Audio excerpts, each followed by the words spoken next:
What up, y'all? So I got another Canelo video, man. It might be some people that want me to leave this Canelo shit alone because they love Canelo. They love the shit out of Canelo, and they don't want me to really be on his ass. But just like any other fight, we talk about after the fight.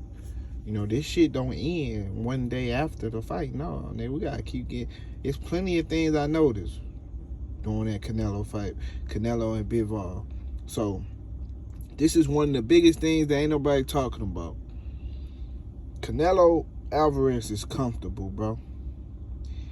I think he in a point in his life where he lost focus on wanting to be the greatest, right? You know, he lost focus. You don't see him in clubs and shit like that, but you see he probably keep a lot of that shit hidden, but he definitely doing a lot of shit that breaking a lot of rules.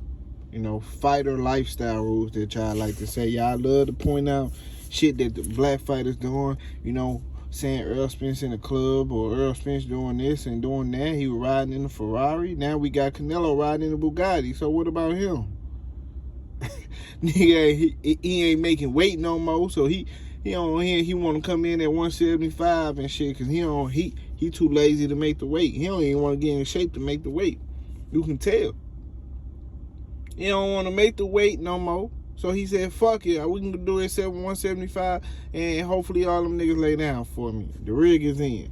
But Bivol ended up, he ain't signed that motherfucker. He backdoored their ass and said, fuck it. I ain't laying down. I'm beating this boy ass. And he beat the fuck out of Canelo. You know, but it was a lot of signs that I seen from Canelo that showed me that he is a, you know, when Andy Ruiz got that big check, what he do? Fuck off a whole lot of shit. Nigga bought a whole lot of tacos and burritos, and he was eating them bitches, throwing them back. And the nigga got overweight. He got in there with Anthony Joshua. He got his ass outboxed. People was talking about how your Dennis Ugas was, how he swam over here from Cuba, which is a great story. You know, that's a legendary story and all, but he already had the American dream. He was buying all the Cartier shades with the diamonds in the middle. His head was shining in a motherfucker. he had the big houses, the cars, and all that shit. You heard me? So, you know, he came in there and fought like a dog and ultimately got his eye taken. But at the end of the day, my point is that y'all like to be selective. Only person y'all want to talk about losing focus is niggas like Adrian Broner, fucking Earl Spence. I don't drink, I don't smoke. You know, they love to try to throw some little shade. You know, y'all want to pick and choose who y'all want to go at for lacking focus, losing focus, taking their eye off the prize. And me, you know, I stay on some fuck shit, so I gotta come back with the facts and let it be known about how Canelo lost focus. You know, if he was to rematch Bivol and ultimately get his focus back and all that, don't get me wrong, he's still gonna get his ass beat. He gonna get beat the fuck up. You know why? Cause he ain't that good of a fucking boxer as Bivol. Bivol was a better boxer. Schooled that boy. Not even with the fancy footwork shit that y'all like. He just did it with steps and pivoting and step backs, and you know, he was doing simple shit. Fundamentals. He beat Canelo with fundamentals. So a lot of niggas like saying that, oh, when I tell them Earl Spence can beat the shit out of Canelo, oh man, he's too big for Earl. No, the fuck he ain't. He ain't too big for nothing. He gonna get outboxed just like he did by Mayweather, just like he did versus Lara, and just like he did versus Bivol. He gonna get outboxed, bro.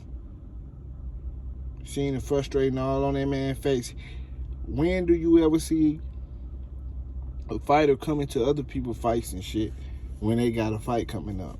He wasn't even locked in how he was supposed to be. He wasn't locked in like he was supposed to be. He pulling up in Bugattis to the fucking fight. You know, what else he was doing? He came to Shakur versus Valdez fight. Sitting in that motherfucker like he ain't got to fight next week and shit. You know, think about it. You better when you gotta lose the weight because you locked in and you so focused on you know you either better when you come already in shape or when you losing weight because it make you more hungry. Canelo ain't have to lose no weight to make 175. That's why he came in looking like that. That's why he came in looking like that. To me, he really like a 160 pounder. He just got so used to the money. He got so rich that he don't even want to lose weight. He don't give a fuck no more. That's why he don't want to fight everybody. He keep telling people, "Oh, fight each other. I fight the winner." Cause he like a fucking lazy ass lion. He don't want to hunt no more. He want the food brought to him. But shit don't work like that when it comes to this boxing shit, man. You gotta stay dedicated, man. Real guys that came out and told you their story, like Earl Spence and other guys. They'll come out and tell you, like, "Oh man, I lost focus. I had to get back on track. Now I'm back locked in." But Canelo is a different type of motherfucker. He don't even want to admit to his wrongs. He feel like he won the fight. You know how funny that shit is, comical that shit sound. He said he won the fight. He feel like he won the fight. That shit crazy. You know, how different was that when Adrian Broner got on the mic after the ring and was like, "I'll beat that boy. I'll beat that boy." Everybody making memes and shit out of that. Where Canelo memes? That's why I'm making this fucking video. Because I got to get on his ass, nigga. Because y'all love picking and choosing. Canelo love picking and choosing who you want to bully. That's why I tell you about bullies. Them niggas is really soft. Every bully is a bitch. In real life, every bully, every nigga you know that's a bully, he a bitch. Because they only do selective bullying. They only bully on people they know they can bully on. Soon as somebody who with that shit step up to them, that tail get tucked. That's how that shit is in real life. I told y'all about how this shit go, man. Canelo, he tried to bully on a nigga that wasn't having that shit. Came in there and beat that boy ass and showed that he was one-dimensional. All he was doing, throwing power punches. Wasn't even making no adjustments. He hasn't gotten better. Because he comfortable with what he doing because it got him to the point where he is right now. He don't give a fuck no more. He got all the paper. They paying him $30 million a fight. You know what I'm saying? He been getting paid like that for a while. He done robbed the zone with Oscar De La Hoya. He robbed him, then turned around and came back to PBC. Hit a nice little lick, then came back to the zone, hit another lick. Like, the nigga just hitting licks. So he full right now. He comfortable. He in a position where all he give a fuck. His heart ain't in it all the way no more.